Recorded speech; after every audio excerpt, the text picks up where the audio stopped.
ఒక మంచి విక్రమ బేతాళ కథను చెప్పుకుందాం.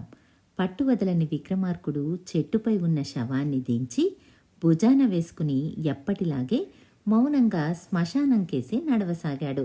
ఆ శవాన్ని ఆవహించిన బేతాళుడు, రాజా, నీకు మార్గాయాసం కాకుండా ఒక కథ చెప్తాను విను అంటూ ప్రారంభించాడు. పూర్వం లక్ష్మీపురంలో ధనగుప్తుడు అనే ఒక వైశ్యుడు ఉండేవాడు. అతడు ఒకరోజు వ్యాపారం ముగించుకుని తిరిగి తన రాజ్యాన్ని చేరుకోబోతూ ఉండగా మార్గమధ్యంలో నలుగురు వ్యక్తులు ఒక పిల్లవాణ్ణి బంధించి చంపడానికి సిద్ధంగా ఉన్నారు. ఇది చూసిన ధనగుప్తుడు వాళ్లను ఆపి ఎందుకు ఆ పిల్లవాణ్ణి చంపుతున్నారని అడుగుతాడు. దానికి వాళ్ళు, ఈ పిల్లవాడి తండ్రి మా దగ్గర 1000 వరహాలు అప్పు తీసుకున్నాడు. ఇప్పుడు అతను చనిపోయాడు. ఈ పిల్లవాణ్ణి తీర్చమంటే నా దగ్గర లేదు అంటున్నాడు. అందుకే ఇతన్ని చంపబోతున్నాం అని చెబుతారు.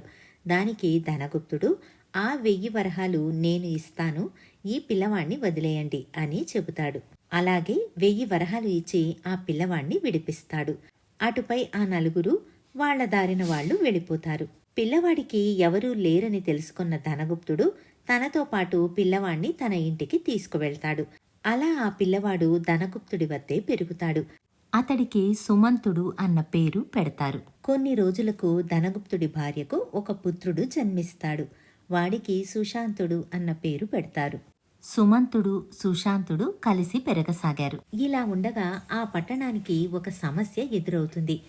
ఆ ఊరికి పక్కనే ఉన్న అడవిలో ఒక రాక్షసుడు వచ్చిపోయే వాళ్లను తినడం ప్రారంభించాడు. దాంతో ప్రజలందరూ రాక్షసుడితో ఒక ఒప్పందానికి వచ్చారు. అదేంటంటే రోజుకు ఒక వ్యక్తిని చొప్పున వాళ్లే రాక్షసుడికి ఆహారంగా పంపుతామని, ఎవరు కనిపిస్తే వాళ్లను తినడం మానమని వేడుకుంటారు. దీనికి రాక్షసుడు ఒప్పుకుంటాడు. అలా ఆ ఊరి నుంచి ఒక్కొక్కరు వెళ్లి రాక్షసుడికి బలి అవుతూ ఉండేవారు. కొన్నాళ్లకు ధనగుప్తుడి వంతు వచ్చింది. ఆ రోజు ధనగుప్తుడు రాక్షసుడికి ఆహారాన్ని పంపాలి. అతడు తన కొడుకైన సుశాంతుణ్ణి పంపిస్తాడు.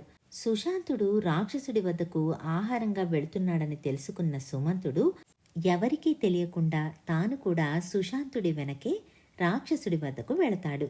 ఇద్దరిని చూసిన రాక్షసుడు ఆశ్చర్యపోయి, ఇద్దరూ వచ్చారేం అని అడుగుతాడు. అప్పుడు సుమంతుడు, మేమిద్దరం అన్నదమ్ములం. అయితే నేను ధనగుప్తుడి కన్న కొడుకును కాను. కొన్నాళ్ల ముందు నన్ను కొంతమంది చంపబోతూ ఉంటే వాళ్ల బారి నుంచి ధనగుప్తుడు నన్ను రక్షించాడు. ఇన్నాళ్లు నన్ను కూడా కన్న కొడుకులాగే పెంచాడు. ఇప్పుడు కూడా నీకు ఆహారానికి నన్ను పంపకుండా తన సొంత కొడుకునే పంపాడు. దయచేసి నువ్వు నా తమ్ముణ్ణి వదిలేసి నన్ను భక్షించు అని అడుగుతాడు. అప్పుడు సుశాంతుడు రాక్షసుడితో, అంత పని చెయ్యకు, మేమిద్దరం చిన్నప్పటినుంచి అన్నతమ్ముల్లాగే పెరిగాము. మా నాన్నకు సుమంతుడంటే ఎంతో ఇష్టం. సుమంతుడు మా ఇంటికి వచ్చాక మాకు ఎంతో మేలు జరిగింది.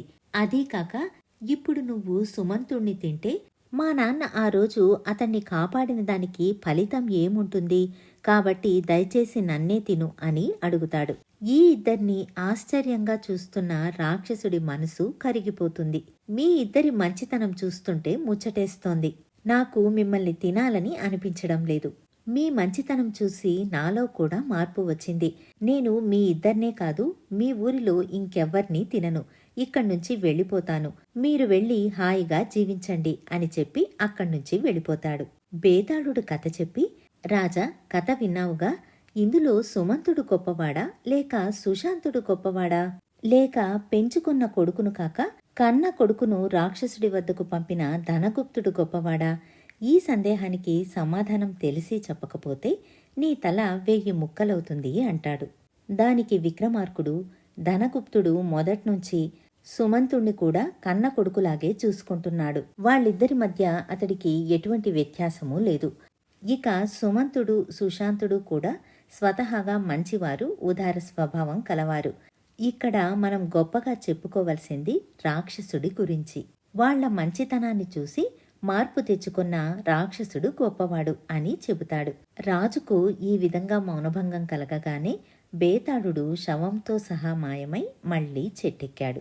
ఇదండి కథ. మళ్ళీ మరొక మంచి కథతో మీ ముందుంటాను. ధన్యవాదాలు.